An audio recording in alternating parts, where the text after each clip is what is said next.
The South African Humanitarian Foundation, that's hashtag Operation SA, has recently returned from the war-stricken Syria, where they helped hundreds of people who are suffering. Yusuf Abramjee, South African journalist and humanitarian worker, led the foundation to Syria. Here, he and Operation SA distributed food, clothes, toys and stationery, to only mention a few, to young and old. The foundation spent months on end collecting money and other donations. Yusuf is joining us this morning to talk about the safety of journalists as well in countries such as Syria, in light of the South African photojournalist Shiraz Mohammed that was kidnapped over a week ago. Yusuf is speaking to us from our Pretoria studios this morning. Yusuf, good to have you. Welcome to Morning Live. Good morning, Leanne. Thank you very much. Yusuf, before we talk about the safety of journalists, which is a very important issue, I just want to talk about your trip to Syria and some of the work that you were doing there. It looked fantastic from the news we were getting back there. What was the journey like? Leanne, thank you. First of all, Syria is in a war situation.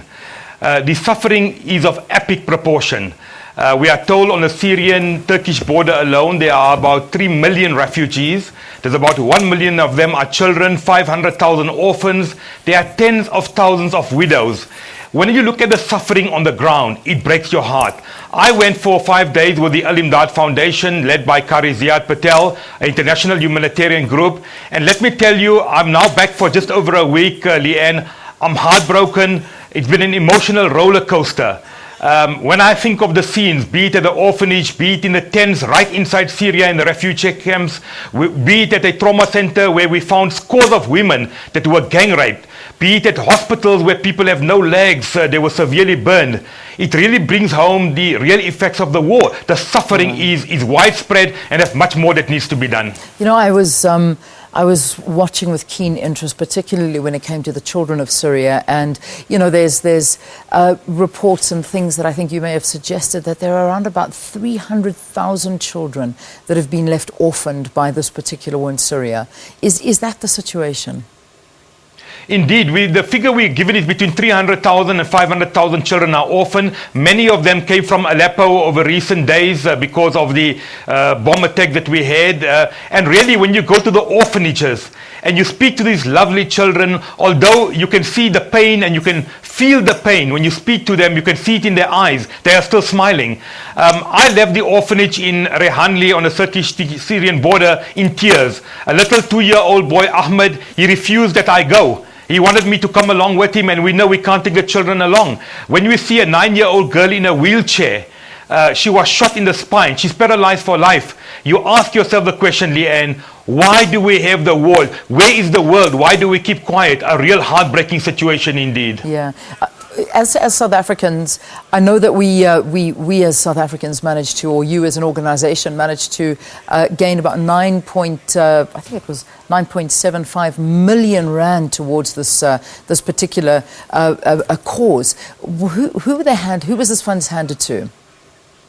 Well, we launched the hashtag Save Syria fundraising drive in response to what we've seen on social media and in the mainstream media. Okay. We opened the pledge lines, and we now Yusuf, sitting at 15.2 million rand in pledges. Sorry, Yusuf, I'm going to interrupt you for a second. We seem to be having a problem with your mic that's crackling. Let's take a very quick break. I'm going to pick up on this exact issue as soon as we return. Apologies to viewers for this. Let's just sort the sound out, and we'll be back with you shortly. All right, let's pick up that conversation again with Yusuf Abramjee, who's just returned from Syria.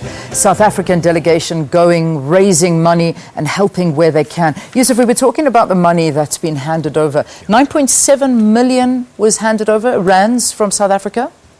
Correct. We handed over the first payment of 9.7 million Leanne to 7 credible charities. They're doing great work on the ground.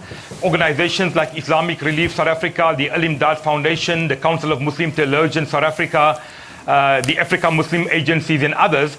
and we hope to make a final payment by the end of the month or the first week of February. We're now sitting on just over 12.1 million rand has been donated out of the total pledges of 15 million rand, and we're going to make a second payment of a few 100,000 rand over the next few days. Tremendous support from South Africa. Ubuntu in action. Unbelievable, it really is. All right, let's talk about the issue of what's happening now with journalists, and particularly with the photojournalist who's gone missing, Shiraz Mohammed. We saw coming out in Lenasia last night, people praying for him and trying to at least get contact. What do you understand happened?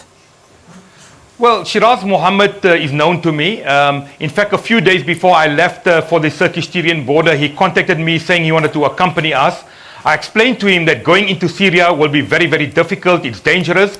But we had a number of requests from media organizations. And when we go to Turkey, and if we do go into Syria, we'll do some homework. We'll see if we can negotiate that when we return, we take the media along. We then added him on the WhatsApp group. And on our return immediately from Syria, we reported back to the media group, including Shiraz, to say that going into Syria is going to be dangerous. 3 Indonesian journalists were taken into custody while we were there. They went under the guise of doing humanitarian work. And what I've seen in Syria is going to make it very, very difficult for the media to go in. Not realizing that Shiraz had just arrived in the area, and the next thing we heard that he was allegedly kidnapped. I say allegedly kidnapped because we don't know who took him. We don't know what was the reason. We pray for his safe return. But a number of questions need to be answered. What I find very strangely, and the day before he was taken, he sent an SMS to his ex-wife saying that he feels or he thinks he's going to be arrested the following day, but the South African government and the gift of the givers will help him. And yet 9 days later, no ransom demand. We haven't heard from him, which is very, very bizarre. Yeah. So I mean, putting the story of Shiraz, and I suppose, as you say, these are allegations. We don't know where he is, what the story is. Nobody's being contacted. It's a difficult situation. But what you're saying and what you know is that currently the situation for journalists in Syria is very dangerous. Leanne, if any journalist tells me, let's go and we go under the guise of humanitarian work, my answer will be no. If you ask me whether I will return to Syria, I'll have to think twice, even on humanitarian work, in view of what has happened and in view of the danger we are seeing. The area we went to just a week or two ago, overnight again, the Turkish and Russian forces were throwing bombs from the air. They were attacking a number of communities. Civilians have been killed. But the humanitarian work must continue. Luckily, we went into Syria on an official permission that was granted by both the Turkish and the Syrian government. The rebels are in control of the area that we went to. There is virtually no border control. But let me tell you, the situation on the ground is dangerous. The rebels stop you every few kilometers. You are questioned.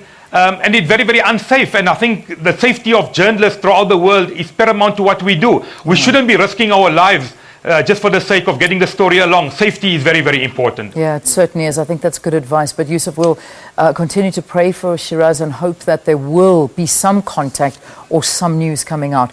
Just to wrap up the interview, this humanitarian work that you're still doing is ongoing and people are able to contribute, right?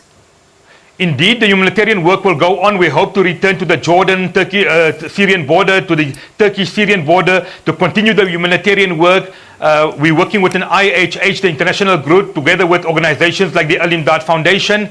There is a lot of need for food, for medication, for blankets. It's cold, it's wet, it's raining. Anyone that wants to pledge, the pledge lines are still open via online, www.operationsa.org. And every rand will make a difference. We will make sure that every rand contributed goes to the people of Syria, not for salaries, not for travel, not for hotels, not for accommodation, 100% donation policy, and that is why we will hold these NGOs that we are donating the money to account. Fantastic. Yusuf Abramjee, thank you very much for talking to us here on the program. Yusuf giving us an update on his trip to Syria and the work that Operation SA does, and also on the safety of journalists traveling to Syria. And Yusuf saying that from what he saw on the ground, it is not a safe place for journalists and they should be warned not to go. Right, that's